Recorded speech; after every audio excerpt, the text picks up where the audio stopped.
Para sa Diyos at sa Pilipinas kong mahal, ito si Kerseling Catarong, SMNI News. Attorney Sal, maliwanag na po na pinagnakawan tayo sa 2025 budget. 2026, meron na naman. Sinasabing sino? Sila nag-prepare ng budget. Tapos hindi nila alam kung sino. Ano tingin mo, sir? Minamilit yata tayo mga Pilipino. Kaya sabi ko siya, puro balat kayo lahat yung mga yan eh. Pinagluloko lang tayo eh. Kaya buwagin na. Kaya alam mo, matagal ko na talagang sinasabi. Magdeklara tayo ng revolutionaryong gobyerno, buwagin na lahat yan. Oo nga, sir, kasi hindi pa nga tayo tapos sa 2025.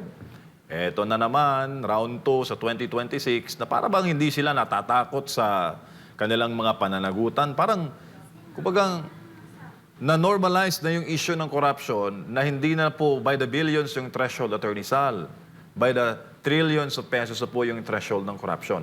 Tingin mo, sir? Ano nga, yung iba, nagkukunwa-kunwari pa na hindi nila alam. Alam ba, tagal na yan eh. Alam nilang lahat yan. Opo. At harinawa, magkaroon sana ng resultang tunay. Dahil alam mo, Attorney Sal, nakita mo naman po ninyo yung nangyayari ngayon sa bansang Indonesia.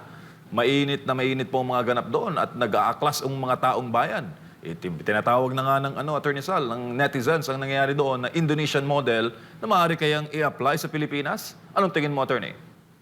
Yung mga netizens na nagsasabi niya, kayo, lumabas na kasi kayo. Puro lang kayo sa social media. Hindi na ba kayo lumalabas sa kalsada? Lumabas kayo sa mapayapang pagpapayag, paggrupo-grupo.